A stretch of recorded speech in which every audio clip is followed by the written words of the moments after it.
Assalamualaikum warahmatullahi wabarakatuh. Yang terhormat kepada Bapak Dosen Dr. Aan Hendrayana MPD selaku dosen Teknologi Informasi dalam Pendidikan. Di sini perkenalkan, nama saya Ika Nurhaidah, mahasiswi Pascasarjana Untirta, Prodi Teknologi Pembelajaran semester 3, yang insya Allah pada kesempatan ini akan sedikit memaparkan tentang teknologi informasi untuk pendidikan. Di sini teknologi informasi untuk pendidikan. Yang pertama ada teknologi, lalu ada informasi, ada teknologi informasi, dan ada pendidikan. Saat ini di zaman era globalisasi, banyak individu yang semakin berpikir bagaimana cara untuk mempermudah suatu pekerjaan agar pekerjaan tersebut menjadi lebih ringan. Dari teori yang sudah ada, banyak dikembangkan inovasi-inovasi baru yang diciptakan agar segala sesuatu menjadi lebih efektif dan efisien saat digunakan. Salah satunya adalah dalam hal teknologi informasi untuk pendidikan, di mana dunia yang kita hadapi semakin hari semakin maju dan berkembang untuk terus selalu ditingkatkan agar pendidikan menjadi lebih meningkat dari sebelumnya. Kita tahu bahwa sesungguhnya kita belajar dan terus belajar hanya berupaya untuk meningkatkan kualitas pendidikan di Indonesia. Salah satu penunjang faktor peningkatan untuk pendidikan yaitu dengan adanya teknologi informasi yang semakin berkembang. Yang pertama, ada teknologi. Teknologi adalah pengembangan dan aplikasi dari alat, mesin, material, dan proses yang menolong manusia menyelesaikan masalahnya. Dalam buku Sutabri tahun 2014. Dan yang kedua ada informasi, di mana informasi adalah hasil dari pemrosesan, manipulasi, dan pengorganisasian atau penataan dari sekelompok data yang mempunyai nilai pengetahuan bagi penggunanya. Dan yang ketiga, ada teknologi informasi. Dalam buku Sutabri tahun 2014, yaitu pengantar teknologi informasi dari Kamus Oxford tahun 1995, yaitu studi atau peralatan elektronika, terutama komputer, untuk menyimpan, menganalisis, dan mendistribusikan informasi apa saja, termasuk kata-kata, bilangan, dan gambar.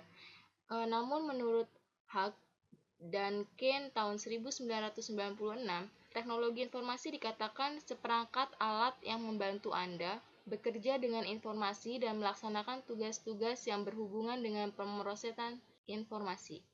Dan yang terakhir, menurut Lukas, yaitu segala bentuk teknologi yang diterapkan untuk memproses dan mengirimkan informasi dalam bentuk elektronis. Di sini dikatakan teknologi informasi tidak hanya terbatas pada teknologi komputer saja. Dalam hal teknologi informasi yaitu gabungan dari antara teknologi komputer dan teknologi telekomunikasi, di mana teknologi informasi adalah suatu teknologi yang digunakan untuk mengolah data, termasuk memproses, mendapatkan, menyusun, menyimpan, memanipulasi data dalam berbagai cara untuk menghasilkan informasi yang berkualitas, yaitu informasi yang relevan, yang akurat, dan tepat waktu, dan yang digunakan untuk keperluan pribadi atau bisnis dan pemerintahan, dan merupakan informasi yang strategis untuk pengambilan keputusan. Teknologi ini yang memanfaatkan komputer sebagai perangkat utama untuk mengolah data menjadi informasi yang bermanfaat. Dan selanjutnya ada pendidikan, di mana pendidikan adalah menurut Undang-Undang Nomor 20 Tahun 2003, yaitu usaha sadar dan terencana untuk mewujudkan suasana belajar dan proses pembelajaran agar peserta didik secara aktif mengembangkan potensi dirinya untuk memiliki kekuatan spiritual, keagamaan, pengendalian diri, kepribadian, kecerdasan, akhlak mulia, serta keterampilan yang diperlukan dirinya, masyarakat, bangsa, dan negara. Di mana teknologi informasi untuk pendidikan adalah sangatlah penting Jadi di sini dikatakan sangat penting karena di mana informasi sangat dibutuhkan dalam pendidikan. Dengan dipermudahnya adanya teknologi yang semakin berkembang dan semakin maju, bahwa dapat dikatakan seharusnya pendidikan setiap tahunnya harusnya meningkat. Tetapi ada perubahan-perubahan atau adanya perubahan-perubahan atau perbaikan dalam sistem pendidikan itu sendiri. Pendidikan yang ditunjang dengan adanya teknologi informasi akan menjadi dan mencetak hasil pembelajaran yang semakin baik. Dengan adanya teknologi informasi, bukan hanya sebatas dampak negatif yang diperoleh, tetapi bagaimana cara meningkatkan pendidikan yang lebih baik dari sebelum-sebelumnya.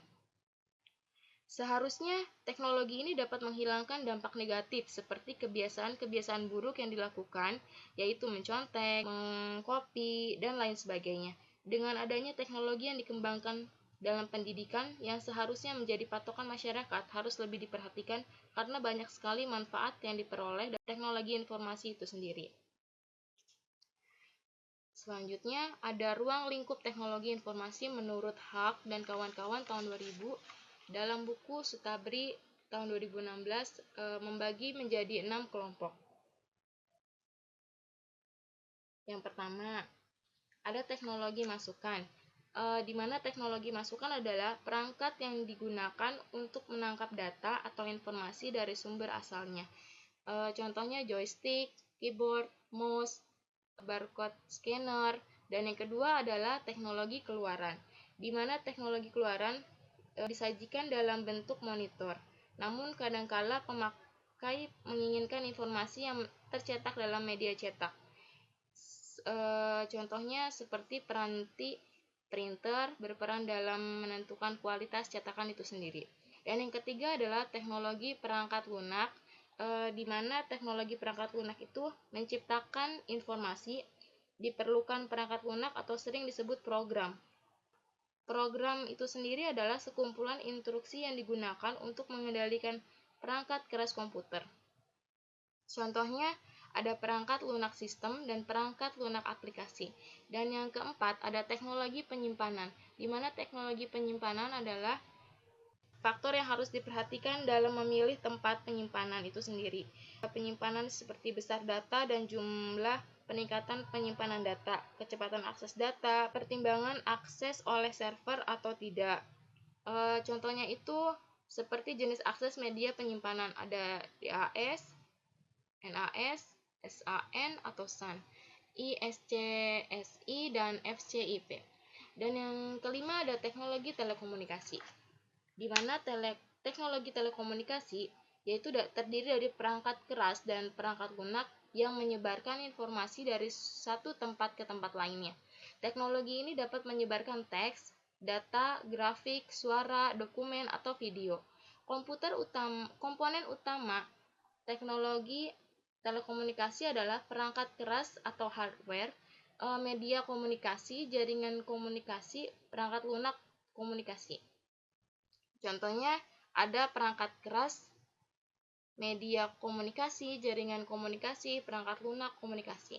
Dan yang terakhir ada mesin pemrosesan, di mana mesin pemrosesan merupakan bagian penting dari teknologi informasi yang berfungsi untuk mengingat data atau program dan mengeksekusi program. Dan di sini contohnya yaitu adalah untuk komponen memori. Selanjutnya ada teknologi informasi. Teknologi informasi terbagi menjadi dua, yaitu ada perangkat lunak dan perangkat keras.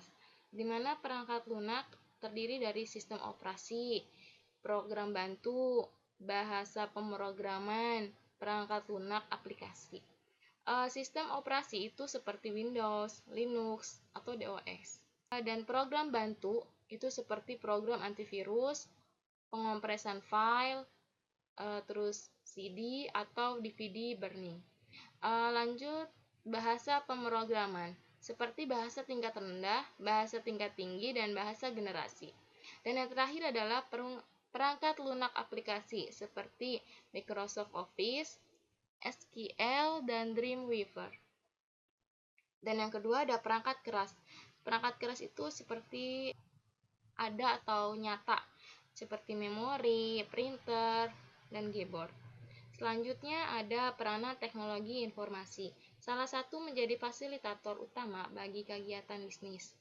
Terus yang kedua sebagai manajemen organisasi. Dan yang ketiga sebagai pengambilan uang melalui ATM. Selanjutnya transaksi melalui internet. Transfer uang melalui fasilitas e-banking. Dan di sini dikatakan jadi teknologi informasi yaitu menggantikan peran manusia. Dalam hal ini teknologi informasi melakukan otomasi terhadap suatu tugas atau proses. Teknologi memperkuat peran manusia, yakni dengan menyajikan informasi terhadap suatu tugas atau proses, dan teknologi informasi berperan dalam rekturisasi dalam peran manusia. Dalam hal ini dikatakan bahwa teknologi berperan dalam melakukan perubahan-perubahan terhadap sekumpulan tugas atau proses. Selanjutnya ada manfaat teknologi informasi untuk pendidikan. Ada beberapa manfaat untuk kebutuhan pendidikan, yaitu yang pertama ada e-book, yang kedua belajar dengan jarak jauh, yang ketiga memperoleh informasi yang belum diketahui, ada e-learning, ada virtual classroom, ada computer based learning, dan online learning. Di mana banyak sekali di sini keuntungan-keuntungan yang didapat dari peranan teknologi informasi untuk kehidupan manusia, khususnya dalam dunia pendidikan, di mana siswa-siswa sekolah dasar seharusnya sudah diperkenalkan dengan sistem teknologi informasi. Karena banyak ilmu-ilmu dan pengetahuan yang dapat diperoleh dari teknologi informasi itu sendiri. Sekarang banyak juga yang memanfaatkan teknologi informasi untuk kebutuhan atau sebagai penunjang pendidikan dan pembelajaran dalam kegiatan mengajar. Selanjutnya, ada teknologi informasi dipakai dalam sistem informasi organisasi, di mana di sini ada 3 klasifikasi dasar kemajuan teknologi informasi, yaitu yang pertama, kemajuan teknologi informasi bersifat netral. Maksudnya di sini adalah teknologi diciptakan untuk mempermudah proses sehingga meningkatkan kualitas kerja supaya menjadi lebih efektif dan efisien. Contohnya ada teknologi seluler, teknologi komputer, teknologi internet termasuk email, terus Facebook, blog, dan sebagainya. Dan yang kedua ada kemajuan teknologi yang menghemat tenaga kerja, di mana kemajuan teknologi yang terjadi sejak akhir abad ke-19 banyak ditandai dengan peningkatan secara cepat teknologi yang menghemat tenaga dalam memproduksi sesuatu. Contohnya seperti ATM, pabrik rokok, perakitan mobil, rumah pemotongan hewan, robotika, dan simulator terbang. Dan yang terakhir ada kemajuan teknologi yang menghemat modal kerja, di mana di sini dikatakan fenomena yang relatif langka karena hampir semua riset iptek di dunia yang dilakukan di negara-negara maju yang lebih ditujukan untuk menghemat tenaga kerja, bukan modalnya. Jadi contohnya seperti e-banking, e-shop, e-travel, e-book, e-school, e-learning, dan sebagainya. Dan selanjutnya ada beberapa prediksi para ahli tentang teknologi informasi untuk pendidikan.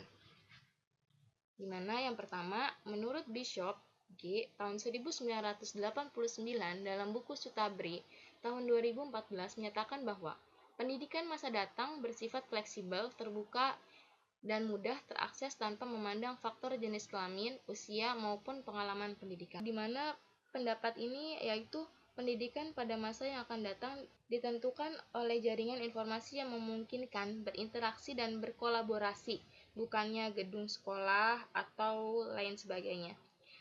Teknologi akan memperlebar jurang antara si kaya dan si miskin.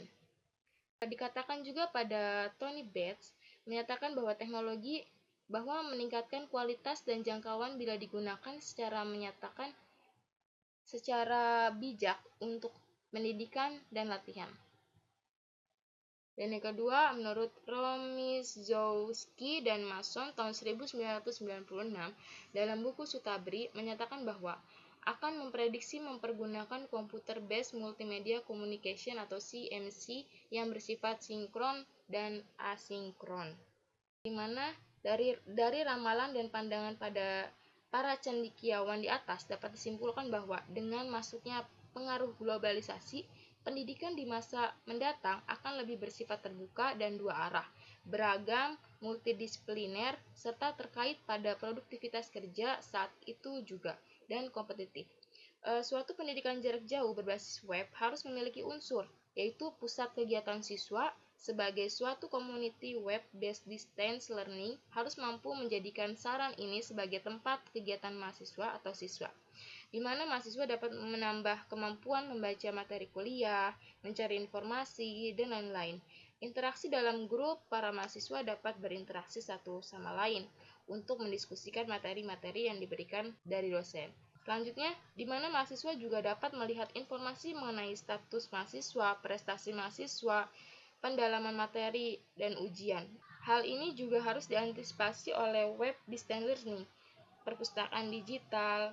Pada bagian ini terdapat berbagai informasi kepustakaan, tidak terbatas pada buku, tapi juga pada kepustakaan digital seperti suara, gambar, dan lain sebagainya. Dan saya mengambil atau mengutip dari buku Sutabri Tata tahun 2014, yaitu menggunakan buku pengantar teknologi informasi. Sekian pemaparan dari saya, kurang lebihnya mohon maaf. Wassalamualaikum warahmatullahi wabarakatuh.